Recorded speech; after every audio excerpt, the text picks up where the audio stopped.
Ito na ang mabibilis na balita. Patay ang isang lalaki matapos umunong makipagbarilan sa kanyang kapitbahay sa Barangay Mayamot sa Antipolo, Rizal. Ang ugat umano ng krimen, alitan sa kontador ng tubig. Ayon sa pulisya, nagtamo ng mga sugat sa kanang dibdib at kaliwang tuhod ang biktima na kanyang ikinasawi. Na-recover sa crime scene ang ilang basyo ng bala at mga ginamit na baril. Naaresto kalaunan ng tumakas na suspect. Depensa niya, unang namaril ang biktima at dinipensahan lang daw niya ang kanyang sarili. Maharap siya sa reklamong homicide. Dead on the spot ang isang babaeng senior citizen matapos magulungan ng trailer truck sa bahagi ng Rahabago Street sa Tondo, Maynila. Sa kuha ng CCTV, makikita napa-full stop ang truck at hindi nahagip ang aktwal na insidente.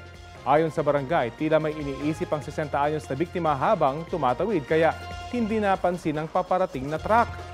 Halos 2 oras bago tuluyang naialis ang bangkay ng biktima mula sa gulong.